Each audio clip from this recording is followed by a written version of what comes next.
Abdülhamit'ten intikamını almak ister misin?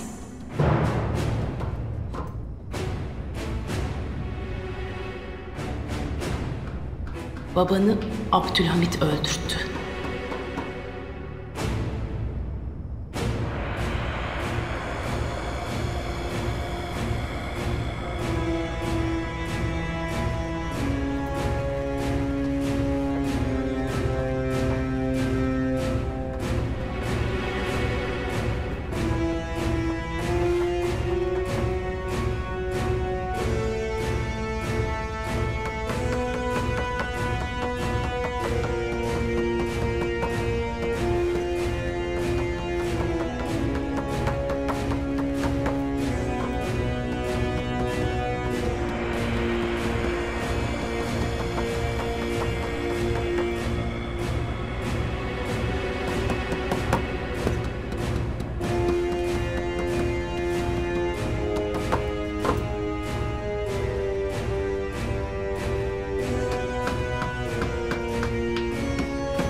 Bir bas bakalım üstüne. Rahat mı? Rahat. Maşallah. Zamanla alışacaksın evladım. Hünkârım, beni ne zaman gördün de bunu bana yaptın? Kuruçeşme'nin bahçesinde annenizle dolaşırken hünkârımız gördü. Sonra biz de sorduk, soruşturduk sizi. Bu günleri de gördüm ya. Evladım yürüyor ya. Size minnettarız. Biz Hristiyanız lakin sizin tebaanızız. Osmanlı'nın yüzyıllarca tebaasına adaletle muamele ettiğini bilirdik. Ama şimdilerde gazetelerde okuduklarımız, bağışlayın, Ne yazarmış gazeteler? size katil diyorlardı. Şimdi siz benim evladıma kendi ellerinizle bir bacak yaptınız. Siz bir sakat çocuğun bile huzurunu düşünüp ona yardım etmeye gayret eden, gönlü kocaman, yüreği devlet hudutlarını dahi aşmış bir şahsiyetmişsiniz. Size katil diyenler utansın. Şimdi inanırım ki size iftira atılır. Bunu herkese anlatacağım hünkârım. Biz saltanatımız süresince kimsenin canına ilişmemişiz. Hünkârım, senin niye üstüne katillik suçu atarlar, iftira atarlar? Evladım, zalimler bilirler ki mazlumların hakkı için harp edecek biri var karşılarında. Her hamlelerinde gücü yetene kadar mazlumlar için kendini siper edecek bir Osmanlı var. Büyük bir millet var. Bu adam benim babamın canına kıymaz. Bu adam bir mazlumun canına kıymaz.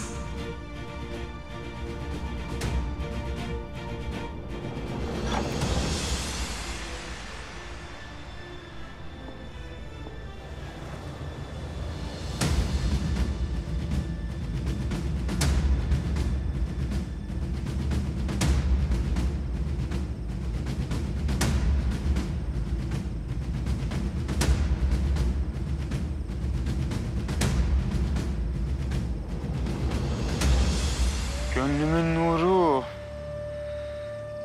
yüreğimin süruru, melek suretli anam benim.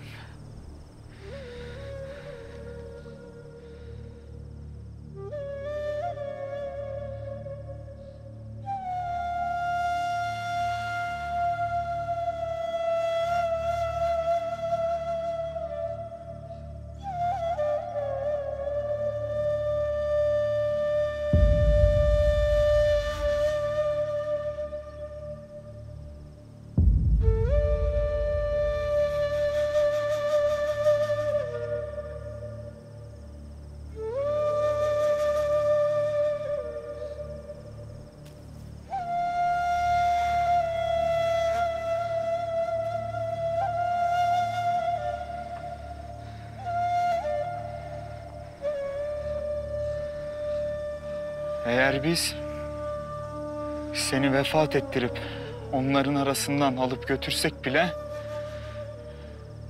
mutlaka onlardan intikam alırız. Ayetine yemin olsun ki intikam bana haktır.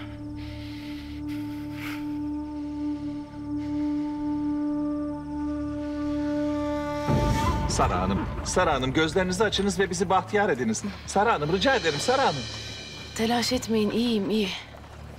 Çok şükür. Sara Hanım, 2 gün boyunca Abdülhamit'e maruz kaldınız. Tabii bu felaketin bir tesiri olacaktır. Fırtına benim feleğime işlemez. Yani siz bir müddet daha Abdülhamit'le kalsaydınız, gelmişinizde geçmişinizde ziyan olurdunuz, orası da ayrı. Hakkım var paşam. Ben Kızıl Sultan'dan müşerref oldum. Kökümden sallanıyorum zannettim. Bir üflese ölecektim sanki. Neyse, beyhude lakırdığı bırakalım. Sara Hanım'ı canımı dişime takarak, hayatımı hiçe sayarak nasıl kurtardım, ondan bahsedelim. Ama kuru kuruya müteşekkir olduğunuzu söylemeye kalkışacaksanız bundan büyük elem duyarım, peşinen söyleyeyim. Beni kurtarmak için katlandığınız zahmetlerin sebebini ziyadesiyle tahmin edebiliyorum. Rica ederim Sara Hanım. Benim size duyduğum derin muhabbetten gayrı size karşı ne menfaatim olabilir? İrem de buna şahittir. Tabii elbette. Mahmut Paşa da ben de çok sevgi dolu insanlarız biz. Bizim öyle menfaatle falan işimiz olmaz. Sizi kurtararak Farus Efendi'nin bir nebze olsun dikkatini çekebilir miyiz diye de düşündük. Hepsi o kadar.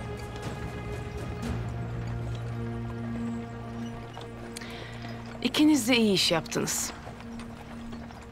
Bunun karşılıksız kalmayacağından şüphe etmeyiniz. Sağ olunuz. Parvus bunu ziyadesiyle takdir edecektir. Hala.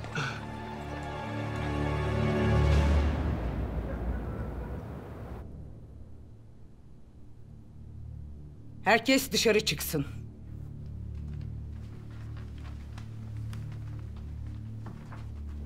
Siz de çıkın.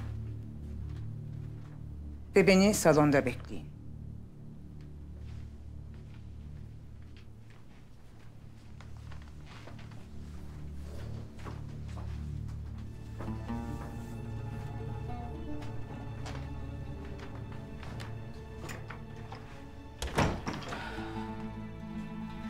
Rahatsız olma kızım. Allah sıhhatini artırsın. Sağ olun Valide Sultanım. Bak kızım, vaziyetinden haberdarım. Bıçaklı bir hücuma maruz kalmışsınız. Size saldıran kimdir? Sultanım, ne vakittir bu haldeyim bilmiyorum. Henüz uyandım. İşittim ki Seniha Sultan beni gelin etmiş. Bu halde bana hücum edeni nasıl diyeyim? Söyle kızım, korkmana sebep yok. Ben Valide Sultan. Hilafet incisinin sedefiyim. Benim himaye ettiğime bir kul zarar veremez. Hadi. Hadi kızım, anlat. Sultanım, ben o gece haremde bir şeyler yiyordum. Mahmut Paşa geldi. Kendisini tanıdığımı anlayınca bana hücum etti. Sonra da vaziyetim budur sultanım. Demek senin vaziyetinin müsebbibi Mahmut Paşa'dır. Seniha Sultan seni kendisine gelin eylemek istemiş.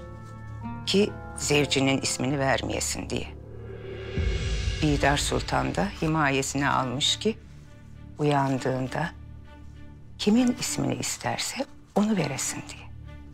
Bak kızım, bu söylediklerini benden başka hiç kimse işitmeyecek. Sultanım, vaziyetim ne olacaktır benim? Sen korktuğundan emin olduğun yerde olacaksın. Mahmut Paşa'nın hanesinde. Sultanım, ne yaparım ben orada? Canımın emniyeti ne olur? Kızım merak etme, en emniyetli yer orası. Senin canına bir şey olursa müsebbibi bellidir. Seniha Sultan da Mahmut Paşa da sana canları gibi bakmaya mecburdurlar. Kızım, ben seni himayeme aldım. Bu vakitten sonra da senin mesuliyetini alanlar sana zarar veremez. Lakin her kim ki vaziyetinin failini sorarsa derhal bana ileteceksin.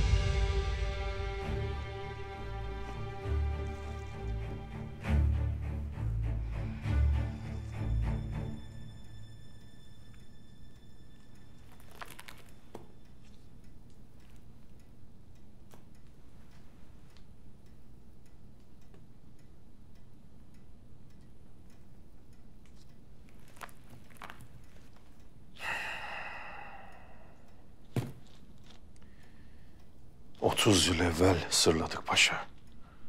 Lakin ektiğimiz nabit olmadı. Bitmedi topraktan. Hünkârım, Saraheda'yı teslim etmemiş olsaydık öğrenebilirdik.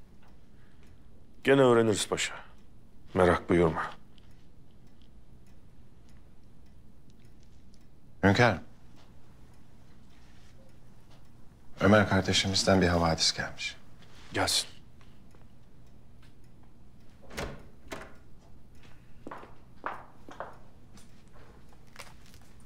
Vaziyet nedir?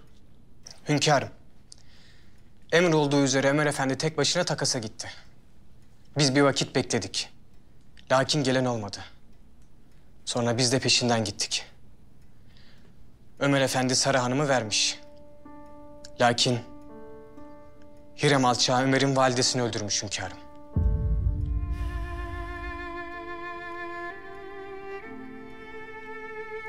İnna lillahi ve inna ileyhi raciun. Hünkârım, Ömer Efendi'nin validesinin alnına bir haç çizilmişti.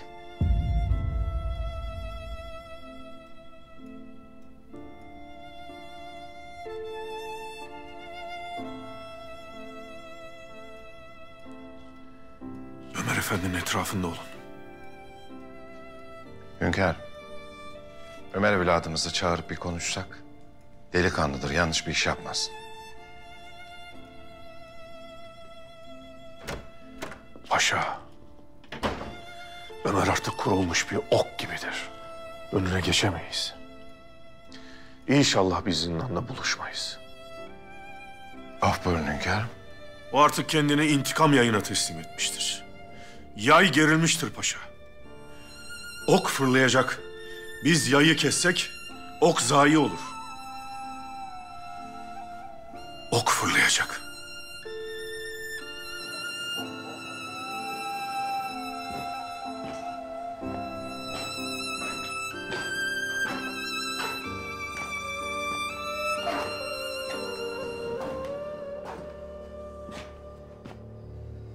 Baba. Ağacımı zalimin zulmünden kurtaramadım. Anamı sana sağ salim getiremedim.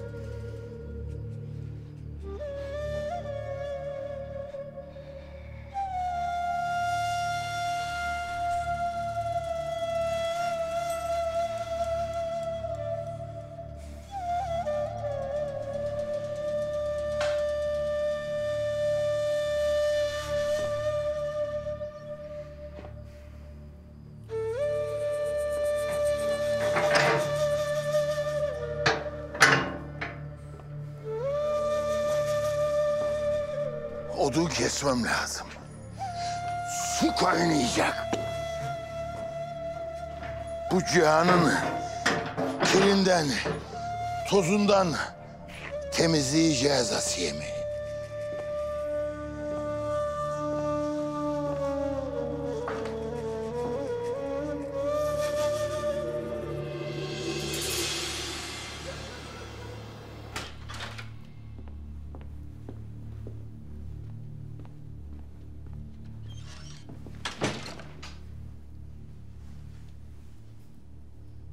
Buyurun.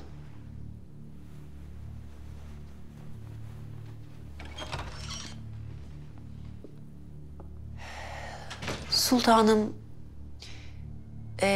izin verirseniz ben vaziyet hakkında size malumat vereyim. Lüzum yok Bidar kadın.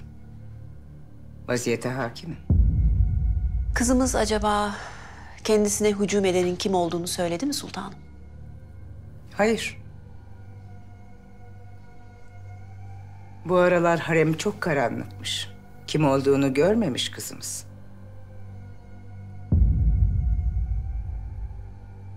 Bir vakittir haremden menfi haberler almaktayım. Haremden bir kızın peşine düşülmüş, siyasete dahil olunmaya başlanmış. Hünkârımızı doğuran ben değilim. Lakin onu canımdan olandan ayırmadım. O da beni kanından olandan ayırmadı. Allah bin kere razı olsun. Amin. Amin. Oğlum tahta cülûs ettiği vakit bana da valide sultanlık nasip oldu. Bu hayırlı vakka şerre dönmesin diye oğluma bir söz verdim. Oğlum benden siyasete müdahil olmamamı istedi. Ben de aslanıma verdiğim sözü o vakitten beri tuttum. Lakin işitmekteyim ki bana sedefi dürü hilafete yasak olan siyaset bahçesine herkes girer çıkar olmuş. Validem, ben abimi bu hususlarda müşkil vaziyete düşürmek istemezdim. Lakin Bidar kadının biraderi Mehmet Paşa nicedir meydanda yoktur. Üzerindeki şüphe ırkasıyla beraber firaridir. Affedersiniz validem. Kızım, siz biraderiniz Mehmet Paşa'yı huzuru şahaneye çıkarmadıkça sırtınızdaki bu yük hafiflemez. Hünkârımızın adalet tezazisi şaşmaz. Bir an evvel biraderinizi hesap divanına çıkartırız. Emredersiniz sultanım. Siz nasıl uygun görürseniz. Siz de madem ki kızı kendinize gelin etmek istersiniz, Makbule kızımızı hareminize götürebilirsiniz. Lakin bilmelisiniz ki Makbule kızımız benim himayem altındadır. Artık benim kızımdır. Onun düğününü yapmak da ahdim olsun. Allah ömrümüze bin bereket versin sultanım.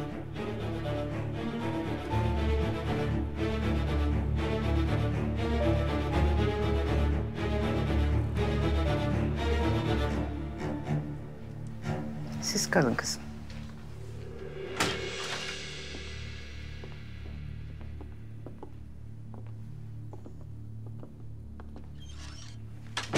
Sultanım, müteşekkirim geldiğiniz için. Beni bu meseleden haberdar ettiğiniz münasip oldu. Bebeğiniz nasıl? Sıhhatiniz iyidir inşallah. Şükürler olsun sultanım. İkimizin de sıhhati yerindedir. Âlâ. Allah evladınızı hünkârımıza ve sana bağışlasın.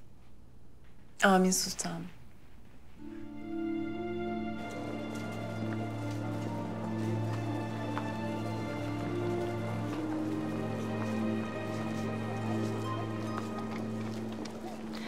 Parvus'la görüştüm.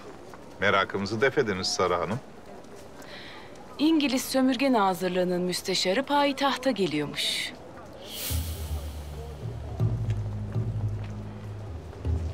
Buyurun.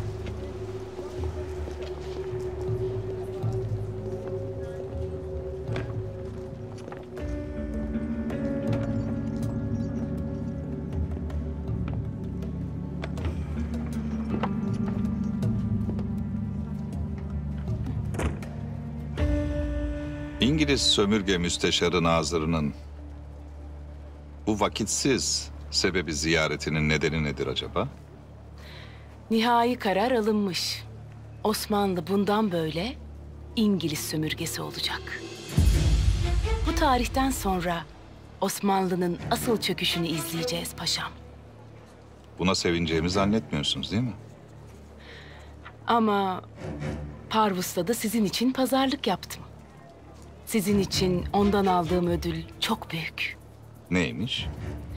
Müsteşarın payitahtta yapacağı toplantıya bizzat davetlisiniz paşam.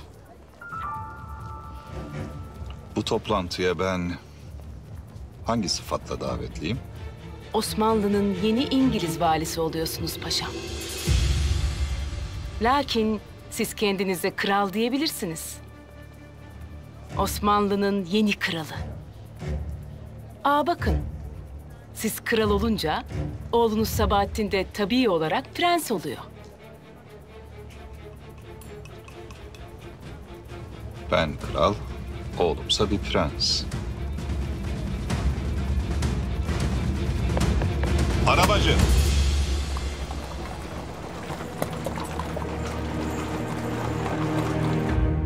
Hale bak. Biz Parvus'la işi bağlıyoruz. Sizin için silah, mühimmat ve bomba geliyor ama gemiden indiremiyoruz. Silah göndermek Bay Parvus'un işiydi. İşini ziyadesiyle yaptı.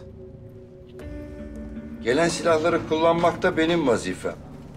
Ben de buna ölümüne hazırım.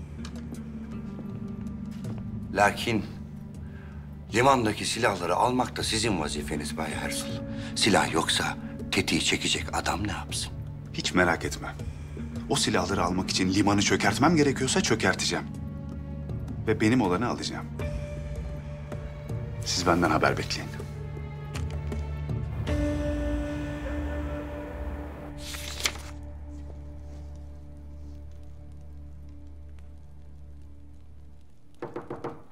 Gir.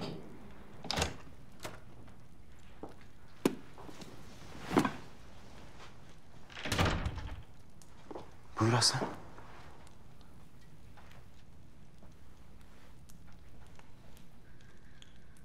Neden bu kadar mahzunsun? O kadın da derdime derman olmadı şehzadem. Sara. Saraydan ayrılmış zaten. Mahzun olma lütfen. Şehzadem benim tek arzum kardeşimi bulmak. Onu görmek. Saraydan çıkmadan onu görmem mümkün değil.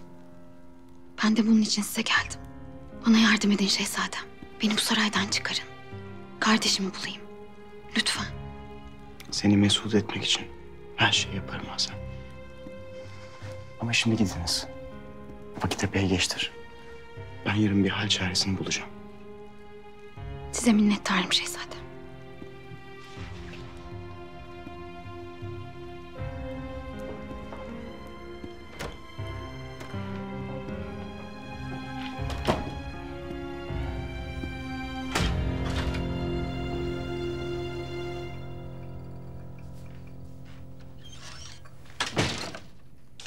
Hacer Kalfa.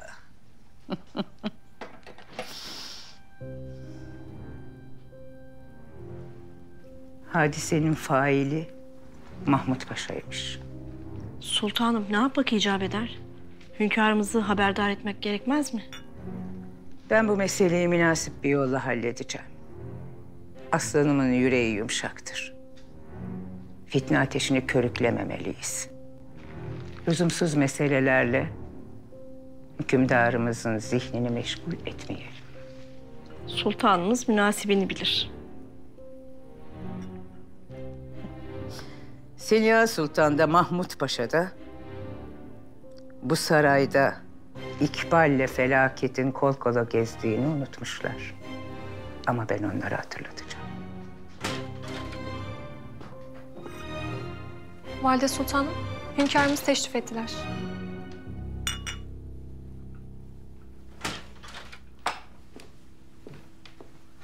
Validem, hoş geldiniz. Hareminize hoş geldiniz, şeref verdiniz. Sizi görmemek bizi müteessir ediyor. İsteriz ki her daim yanımızda olun. Aslanım, benim kendi hanemde rahatım yerindedir. Sarayın bu resmi hüviyeti bu yaştan sonra bana ağır geliyor. Sen zihnini benimle meşgul etme. Bir isteğiniz, bir arzunuz var mıdır validem? Dicle'lerin, Fırat'ların sahibi olan cihan hükümdarının validesi olmak şerefi zaten bütün arzularımı tamam eder. Benim tek arzum senin sıhhatindir. Hamdolsun sıhhatimiz iyidir. Peki sizin benden istediğiniz bir şey var mı? Siz benim bütün arzularımı dindirensiniz. Bana öksüzlüğümü, annesizliğimi bir gün dahi olsa hissettirmediniz. Kendi evladınız bildiniz. Arzumuz Allah'ın huzurunda bir evlat olarak benden razı olmanız. Allah doğacak evladınızı size bağışlasın. Peki bir isim düşündünüz mü? Henüz karar vermedik validem. Siz en münasibini bilirsiniz zaten. Allah evladınızı dini İslam'a hadim eylesin. Amin.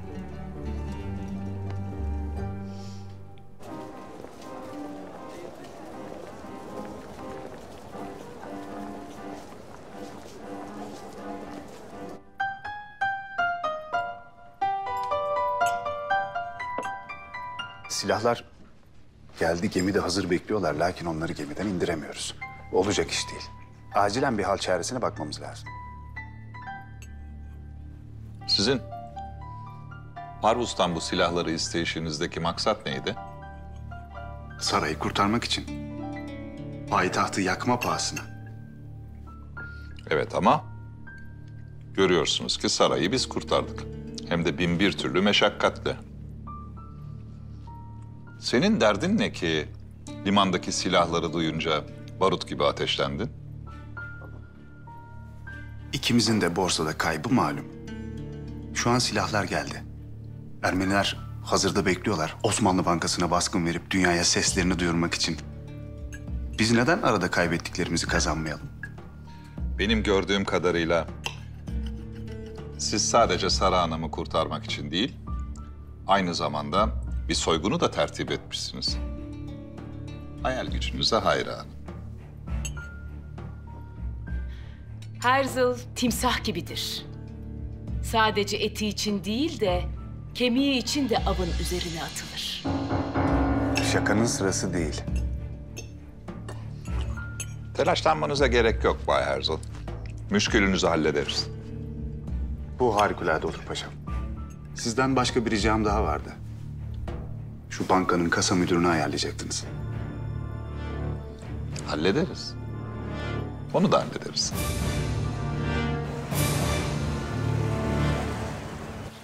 Hünkârım, Rıza Paşa onu memur kıldığınız Balkan mıntıkasıyla alakalı maruzatını arz eder.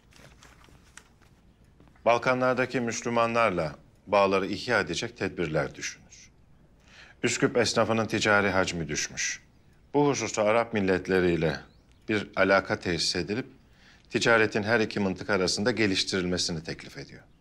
Paşa, Balkan milletiyle Arap milletinin yaşam tarzları birbirinden farklı. Bana kalırsa Balkan milletiyle Türkistan arasında bağları güçlendirmek lazım. Arap kardeşlerimizle de Hintli Müslümanlar arasında. Emredersiniz hünkârım.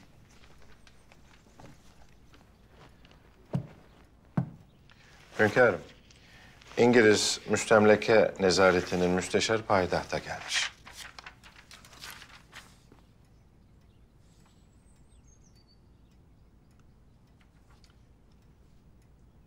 Bu adam köpek tinetlidir paşa.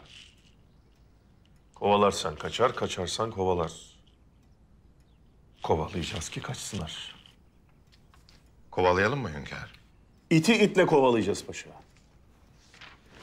Hele şu esir alınan İngiliz ajanı bir gelsin de. Bu müsteşar onun için gelmiştir zaten. Kemalettinler ne zaman gelecek?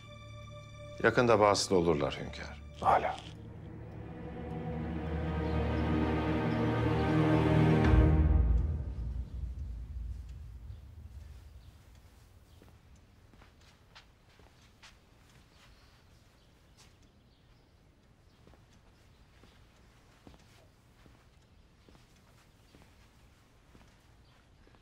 Sebahattin. Bir şu aynaya bak. Bir de bana bak. Tek kelimeyle söyle. Ne görüyorsun? Sevimli bir baba.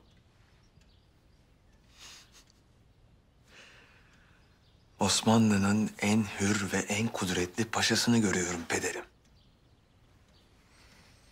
İşte Osmanlı'nın en hür ve en kudretli paşası artık kabına sığmıyor.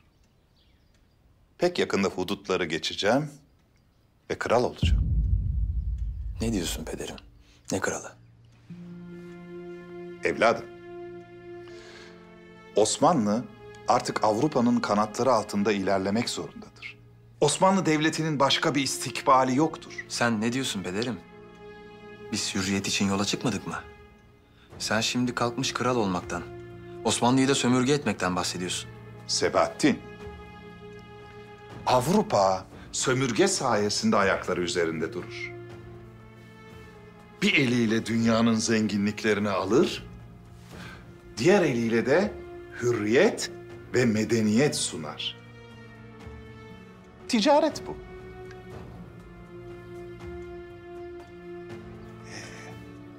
Canın et çekiyorsa kasapla iş tutmak zorundasındır. Lakin ben durumumuzu anlamakta aciz kalıyorum. Neyiz biz? Kasap mı, koyun mu? Gel.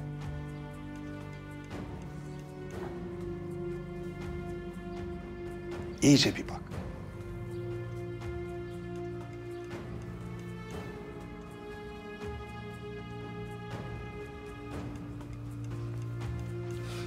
Hiç kıpırdama. Sakın kıpırdama.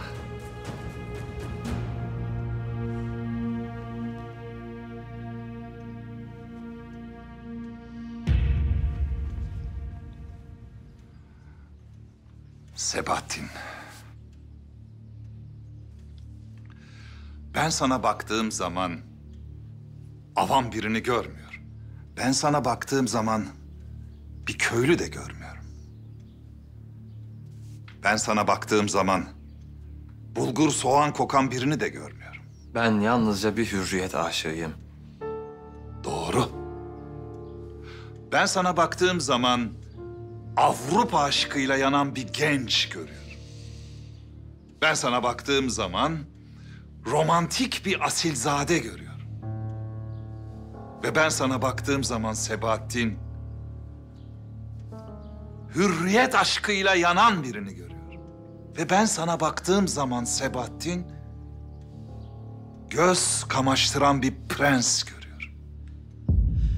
Prens. Hürriyet aşığı bir prens. Hürriyet aşığı bir prens. Hadi şimdi biraz ticaret konuşalım, gel. Geç. Söyle paşa. Hünkârım, size mahcup olup sıkılmaktan sıkıldım lakin. Lakin? Evladınız Abdülkadir Efendi. Sara Hanım'ı saraydan göndermezden önce Ahsen Hanım'la görüştürmüş. Saffet Efendi! Hünkâr. Şehzademiz Abdülkadir Efendi'yi huzura davet ediniz. Emredersiniz hünkâr.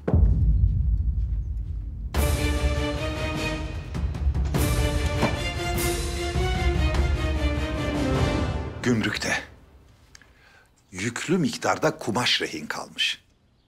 Bir Frank tüccar getirmiş. Alıcıyla anlaşmazlığa düşünce de kumaşlar orada kalmış. Çok ucuza kapatabiliriz. Hala istişareye bile gerek yok. Hemen alalım. Doğru.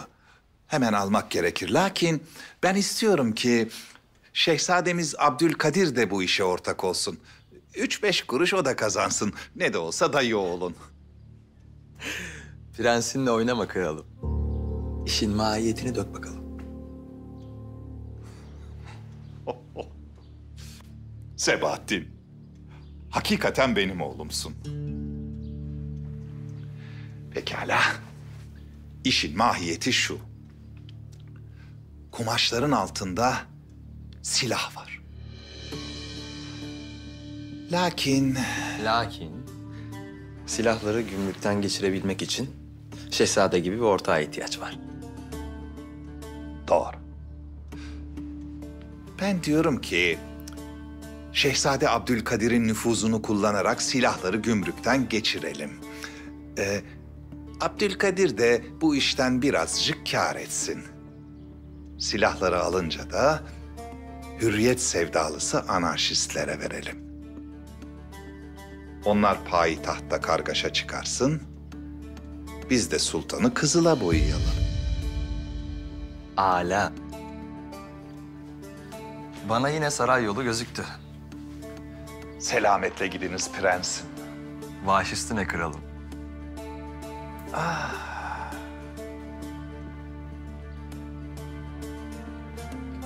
Maşallah. Bu çocuk gerçek bir prens. Gel.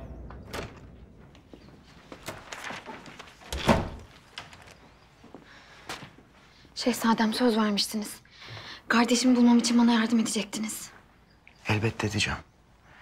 Lakin seni kapıdan çıkaramam. Nasıl çıkacağım peki? Tünelden çıkman lazım.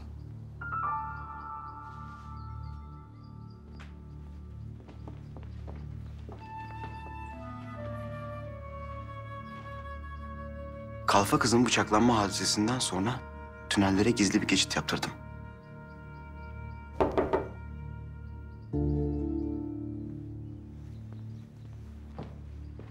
Gel. Ne oldu Saffet? Şehzade, hünkârımız sizi huzuru şahanelerinde bekliyor.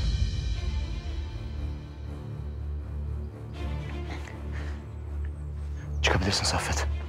Şehzade, hünkârımız çok öfkeliydi. Ne yaptınız da böyle hünkârımızın hiddetini üzerinize celbettiniz? Saffet. Af buyurun şehzade.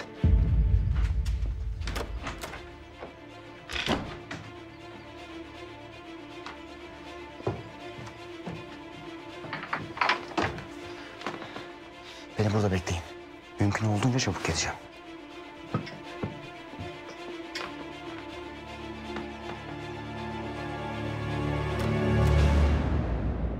Melike zavallı.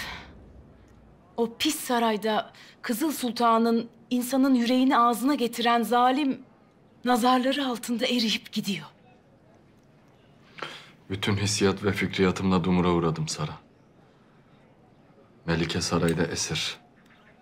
Nasıl olur, alakayı kuramıyorum. İyice alıklaştın Samir. Abdülhamit babanı öldürttü. Seni ve kız kardeşini bu zamana kadar sağ koyması bile mucize. Bu hususta alakayı kurabiliyorum. Melike ve benim babamızı öldüren sultanın hışmına uğramamız kaçınılmaz. Lakin senin de aynı zamanda saraya esir düşmen akıl alır cinsten değil. Kızıl Sultan barbarın biri. Garptan şarka göç eden kuşları bile takibe aldıran ceberrut bir zorba. Hakkım var. İngiliz vatandaşı olman seni tutuklaması için yeter de artar ona.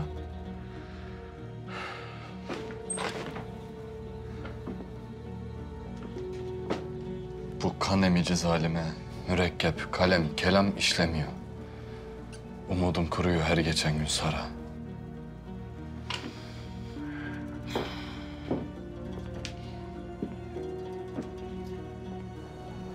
Kızıl Sultan babanı öldürdü. Haysiyetini de alacak senden. Haysiyetimi mi?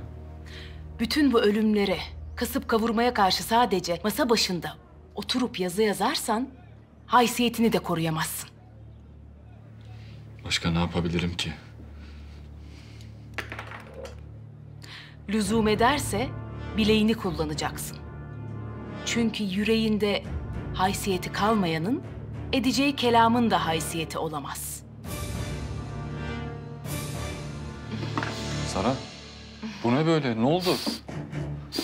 Otur şöyle.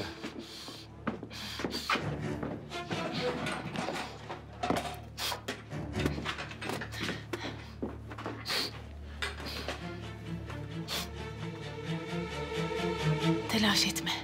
Burnun kanıyor. Nasıl telaş etme?